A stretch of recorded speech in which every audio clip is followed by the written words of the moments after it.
நீங்க Instagram use பண்ணுவீங்கன்னா அது எவ்வளவு நேரத்துல உங்களோட எவ்வளவு மொபைல் டேட்டாவை குடிக்கும்ங்கிறது உங்களுக்கு தெரியுமா? பென்சில் இல்ல பெண்ணை கடிக்கிறதுனால இவ்வளவு நல்ல விஷயங்கள் இருக்குதா? நீங்க பணக்காரங்கள ஆகாம இருக்கிறது காரணம் இந்த ஒரு சின்ன விஷயமாவும் இருக்கலாம். பிரேசில் எல்லாம் பெட்ரோல் டீசல் எலக்ட்ரிசிட்டி எல்லாத்தையும் தள்ளிட்டு என்னத்தை யூஸ் பண்றாங்கன்னு கேட்டீங்கன்னா ஆச்சரியமாகிருவீங்க. இந்த ஆளோட கண்டுபிடிப்பு உண்மையாகவே காது கேட்காதவங்களுக்கு மறுவாழ்வை கொடுக்கும். இதே போலவே இன்ட்ரெஸ்டிங் அண்ட் அமேசிங்கான விஷயங்களை தெரிஞ்சுக்கிறதுக்கு வீடியோ லைக் பண்ணி ஸ்கிப் பண்ணாம கடைசி வரைக்கும் பாருங்க. நம்பர் 1, யோசிச்சு பாருங்க, உங்களோட போனே ஒரு ட்ரோனா மாறிட்டுனா எப்படி இருக்கும்? இந்த மாதிரி மோஸ்ட் ப்ராபபிலி ஃபியூச்சர்ல நடக்கிறதுக்கு வாய்ப்பு இருக்குது. ஏன்னா விவோ இந்த மாதிரியான நிறைய ஃபியூச்சரிஸ்டிக் மொபைல் ஐடியாஸா உங்களோட பேர்ல பேட்டன் பண்ணி வச்சிருக்காங்க. அதுல ஒண்ணுதான் மொபைலோட கேமரா மொபைல்ல இருந்து வெளியே வந்து ட்ரோன் போல ஏர்ல பறக்கும். அந்த மாதிரி எல்லாம் வந்ததுன்னா உண்மையாகவே வேற லெவல்ல தான் இருக்கும். ஆனா இது உண்மையாகவே வந்துருமா இல்ல அப்படியே கற்பனையில இருந்துருமா என்கிறத நம்ம வெயிட் பண்ணி தான் பார்த்தாகணும். நம்பர் 2, நம்ம நிறைய ஹாலிவுட் மூவிஸ்லயும் சரி இல்ல ஒரு சில தமிழ் மூவிஸ்லயும் சரி இந்த ஒரு பிரிட்ஜை பார்த்திருப்போம். அண்ட் இந்த பிரிட்ஜை பார்த்த உடனே நம்ம எல்லாருக்குமே ஞாபகம் வர்ற ஒரே பெயர் லண்டன் பிரிட்ஜ் தான். ஆனா ஆக்சுவலா இது லண்டன்ல தான் இருக்குது. அதுக்காக இதோட பேர் லண்டன் பிரிட்ஜ் கிடையாது, இதோட பேரு டவர் பிரிட்ஜ். உண்மையான லண்டன் பிரிட்ஜ் பார்க்கிறதுக்கு இந்த மாதிரி இருக்கும். அதாவது இதுதான் லண்டன் பிரிட்ஜ். நம்பர் 3, எவ்வளவு நேரத்துல எவ்வளவு மொபைல் டேட்டாவை இன்ஸ்டாகிராம் குடிக்குதுங்கிறது உங்களுக்கு தெரியுமா?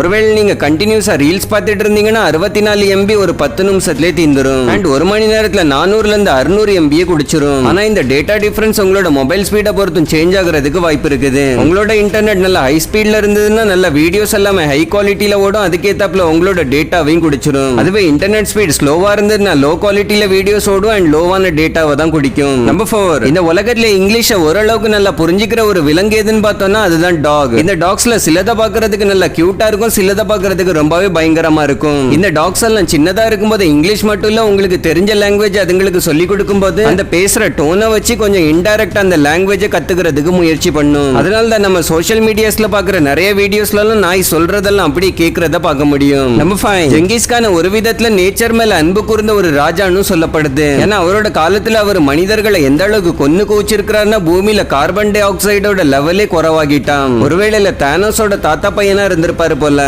நம்பர் 6, ஒருவேளை உங்களுக்கு அக்கம் பக்கத்துல இருக்கிற ஃபுட்பாத் இல்ல ரோடு ஏதாவது 148 டிகிரி ஃபாரன்ஹீட்டுக்கு ஹீட் ஆச்சுன்னா நீங்க அதுலயே ஒரு முட்டையை உடைச்சு ஊத்தி அதுல ஒரு ஆம்லெட்டே ரெடி பண்ணிரலாம். லிட்டரலி அப்படியே பேன்ல சுடுறது போல ஆம்லெட்டோ இல்ல ஆஃப் பாயிலோ ரெடி ஆகிரும். ஆனா என்ன மேல தூசியும் மண்ணும் ஒட்டி சாப்பிடுறதுக்கு ஏத்ததா இருக்காது. நம்பர் 7, ஒருவேளை இந்த ஒரு சின்ன விஷயமும் நீங்க பணக்காரர்கள் ஆகிறதுக்கான ஒரு தடையா இருக்கலாம். ஏன்னா மோஸ்ட்லி என்டர்டைன்மெண்ட்காக இருக்கிற டிவி ஏழைகள் வீட்லயும் இருக்கும், பணக்காரங்க வீட்லயும் இருக்கும். ஆனா மோஸ்ட் ஆஃப் த பணக்காரங்க டிவி பார்த்து என்டர்டைன் ஆகிறத விடவும் நிறைய நல்ல நல்ல புக்ஸை படிச்சு தங்களை என்டர்டைன் ஆக்கிக்கிறாங்க. இந்த மாதிரி புக்ஸ் படிக்கிறதே லைஃப்ல சக்சஸ்ஃபுல் ஆகிறதுக்கான ஒரு கீன்னு சொல்லப்படுது. உங்களோட டெய்லி ஷெட்யூல்ல புக்ஸ் ரீடிங் ஆட் பண்ணிக்கோங்க. ஏன்னா புக்ஸ் ஓஷன் ஆஃப் நாலேஜ்னு சும்மா எல்லாம் சொல்லப்படல. நம்பர் 8, பிரேசில்ல இப்ப எந்த மாதிரியான ஒரு ஃபியூலை யூஸ் பண்ணிட்டு இருக்காங்கன்னா அது கூடிய சீக்கிரமாவே எலக்ட்ரிக் கார்களையும் ஃபெயில் ஆக்கி விடுறதுக்கு வாய்ப்பு இருக்குது. ஏன்னா பிரேசில்ல இப்ப வாங்கப்படுற 92% கார்கள் பெட்ரோல் இல்ல டீசல் எல்லாம் ஓடாது. அதுக்கான ஒரு ஆல்டர்னேட்டா எத்தனால்ல ஓடுதான். அண்ட் அந்த எத்தனாலையும் அவங்க கரும்புல இருந்து தான் எடுத்துக்கிட்டு இருக்காங்க. முக்கியமா அதோட விலையும் பெட்ரோலை விடவும் குறைவா இருக்குது. இதனால பிரேசில்ல இப்ப அதிகமான குவான்டிட்டில இது யூஸ் பண்ணப்பட்டு வருது. இப்ப அதை பத்தி என்னமோ ஒரு சில கண்ட்ரீஸ்ல யூஸ் பண்ண ஸ்டார்ட் பண்ணிட்டு இருக்காங்க. அண்ட் மேபி கூடிய சீக்கிரமாவே நிறைய நாடுகள்ல இதை யூஸ் பண்றத பார்க்கலாம். நம்பர் 9, இந்த விஷயம் உண்மையாகவே ஜோம்பி அட்டாக் விடவும் பயங்கரமா தான் இருந்திருக்கும். ஏன்னா ஒரு முறை கிட்டத்தட்ட 50 போலார் பியர்ஸ் ரஷ்யால இருக்க ஒரு இடமான பெலூசியா கூபால நுழைஞ்சிடுச்சான். அண்ட் இன்ஃபர்மேஷனுக்காக தெரிஞ்சுக்கோங்க, ஒரு போலார் பியரோட ஹைட் கிட்டத்தட்ட 11 ஃபீட் அளவுக்கு உயரமா இருக்கும். அண்ட் அதுங்க பாக்குறதுக்கு கியூட்டா இருந்தாலும் டேஞ்சரஸ் ஆனதாவும் இருக்குது.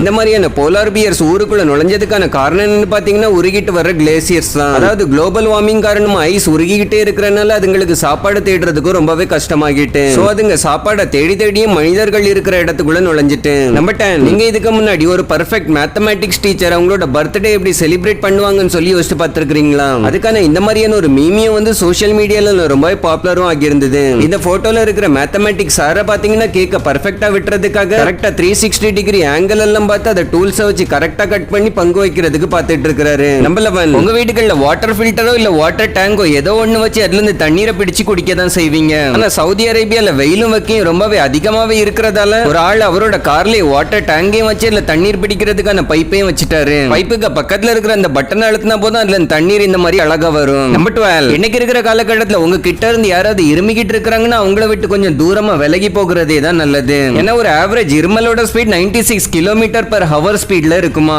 லிட்டரலி ஒரு காரோட ஸ்பீட்ல இருக்குது. சோ உங்க மேல படுறதுக்கும் ரொம்ப நேரம் ஆகாது. நம்பர் 13, விண்டோஸ் 10 இந்த ஒரு வால்பேப்பரை கண்டிப்பா எல்லாருமே பார்த்திருப்பீங்க. அது ரொம்ப ஃபேமஸாவும் இருக்குது. ஆனா இந்த விண்டோஸ் லோகோ பாக்குறதுக்கு ஏதோ போட்டோஷாப் இல்ல கிராபிக்ஸோட உதவியெல்லாம் செஞ்சது போல இருக்கும். ஆனா அது ஆக்சுவல் லேசர் அண்ட் ப்ரொஜெக்டரோட உதவியால கேப்சர் பண்ணி இருக்காங்களாம். அதுக்காகவே ஸ்பெஷலா 9K ஃபேஸ் கேமரா சிஸ்டம் பயன்படுத்தி இருக்காங்க. சோ அந்த லோகோ செஞ்சது இல்ல, கேமரால கேப்சர் பண்ணி கொஞ்சம் மாடிஃபை பண்ணப்பட்டது. நம்பர் 14, நார்மலாவே கண்ட நம்பர் பிளேட்களை நம்ம இஷ்டத்துக்கு சேஞ்ச் பண்றதுங்கிறது இல்லீகலான ஒரு விஷயம் தான். அப்படி ஒருவேளை பண்ணி மாட்டிக்கிட்டீங்கன்னா போலீஸ் அந்த கோழி அமுக்கிற மாதிரி அமுக்கிட்டு போயிடும். ஆனா இங்க ஒரு நபர் செஞ்சு வச்சிருக்கிற வேலையை பார்த்து கண்டிப்பா எல்லாருமே ஆச்சரியமாகிருவீங்க. ஏன்னா இந்த நபர் நம்பர் பிளேட்டுக்கு பதிலா ஒரு டிஸ்பிளே மாட்டி வச்சிருக்காரு. அதுலயும் இந்த மாதிரி எக்கச்சக்கமான நம்பர் பிளேட்கள் இருக்கிறத பார்க்க முடியும். தேவைப்படும் போது இந்த மாதிரி சும்மா ஸ்லைட் பண்ணி விட்டாலே போதும், அது சேஞ்ச் ஆகிடும். நம்பர் 15, நீங்க மூவிஸ்ல எல்லாம் இந்த ட்ரெயின்களோட ஷூட்டிங் எல்லாம் நிறையவே பார்த்திருப்பீங்க. எக்ஸாம்பிளுக்கு ஹாரி பாட்டர்ல வர ரயில்வே ஸ்டேஷனையும் எடுத்துக்கலாம். அது எல்லாத்தையும் ஆக்சுவல் ஸ்டேஷன்ல இருந்து எடுக்காம இந்த மாதிரியான செட்ல தான் எடுப்பாங்க. இப்போ அது நிறைய VFX எல்லாம் இருக்குது. ஆனா பழைய காலத்துல எல்லாம் எப்படி எடுத்திருக்காங்கன்னு சொல்லி பாருங்க. இன்னைக்கு இருக்கிற மாதிரி சும்மா கிரீன் ஸ்கிரீன் இல்ல, இந்த மாதிரி ஒரு ட்ரெயினோட செட்டையே உருவாக்க வேண்டியது இருந்திருக்குது. நம்பர் 16, இந்த நபரை உண்மையாகவே அயன்மேன் அளவுக்கு ஜீனியஸ் தான் சொல்லியாகணும். ஏன்னா இந்த ஆள் எந்த மாதிரியான ஒரு விஷயத்தை உருவாக்கி இருக்கிறாருன்னா அது காது கேட்காதவங்களுக்கு ஒரு புதிய வாழ்க்கையே கொடுக்கும். ஆக்சுவலா இந்த ஆள் எந்த மாதிரியான ஒரு கண்ணாடியை உருவாக்கி இருக்கிறாருன்னா அந்த கண்ணாடியை காது கேட்காதவங்க போட்டாலே போதும், எதிர்த்தாப்புல உள்ளவங்க பேசுற வார்த்தைகளை அது டிரான்ஸ்கிரைப் பண்ணி இந்த மாதிரி கண்ணாடியில காட்டும். கண்ணாடியில தெரியுற அந்த எழுத்துக்களை படிச்சே எதிர்த்தாப்புல இருக்கிறவங்க என்ன பேசுறாங்கங்கிற மொத்த விஷயத்தையுமே புரிஞ்சுக்கலாம். நம்பர் 17, நம்ம லைவா பாக்குற மேட்ச்கள் எல்லாமே ஆக்சுவலா லைவே கிடையாதுன்னு சொன்னா நீங்க நம்புவீங்களா? அதாவது அங்க ரியலா நடக்கிற மேட்சுக்கும் நமக்கு டிவில டெலிகாஸ்ட் ஆகுற லைவுக்கும் கொஞ்சம் அது டைம் டிஃபரன்ஸ் இருக்கதான் செய்யும். அந்த டிஃபரன்ஸ் டிவி டெலிகாஸ்ட்ல ஒரு ஃபியூ செகண்ட்ஸ் இருக்கலாம். அதுவே ஏதாவது ஆப் மூலமா பார்த்தோம்னா அது என்ன கொஞ்சம் டிலேயா தான் காட்டுறதுக்கு வாய்ப்பு இருக்குது. சோ டெக்னிக்கலி பார்த்தோம்னா நம்ம லைவான விஷயத்தை இங்க இருந்து பாத்துக்கிட்டு இருக்க மாட்டோம். அங்க ஒரு சில செகண்ட்ஸ்க்கு முன்னாடி இல்ல ஒரு சில மினிட்ஸ்க்கு முன்னாடி நடந்து முடிஞ்சதை தான் பார்ப்போம். சோ நீங்க லைவ் மேட்ச் பார்க்கணும்னா ஸ்டேடியம்ல தான் போய் உட்கார்ந்தாகணும். நம்பர் 18, இந்த லயன்கள்ட்ட பார்த்தோம்னா ஃபிங்கர் பிரிண்ட் மாதிரியான தனித்தனியான யூனிக்கான விஷயம் எல்லாம் கிடையாது. ஆனா இந்த ஃபிங்கர் பிரிண்ட் போலவே சிமிலரான ஒரு விஷயம் அதுங்கிட்ட இருக்குது. அதுதான் சிங்கங்களோட மூக்குல இருந்து வாய் வரைக்கும் உள்ள ஏரியாக்கள். அதுங்களோட மூக்குல இருந்து அந்த வாய் வரைக்கும் கருப்பா இருக்கிற பகுதியிலையும் ஃபிங்கர் பிரிண்ட் மாதிரியான ஒரு அமைப்பு இருக்கும். அந்த அமைப்பு எல்லா சிங்கங்கள்லயுமே சிமிலரா இருக்கவே இருக்காதான், அப்படி ஒரு ஃபிங்கர் பிரிண்ட் போலவே. அதே போல அதுங்களோட மீசையோட பேட்டர்னும் மத்த எந்த சிங்கத்தோடையுமே ஒத்து போகாது.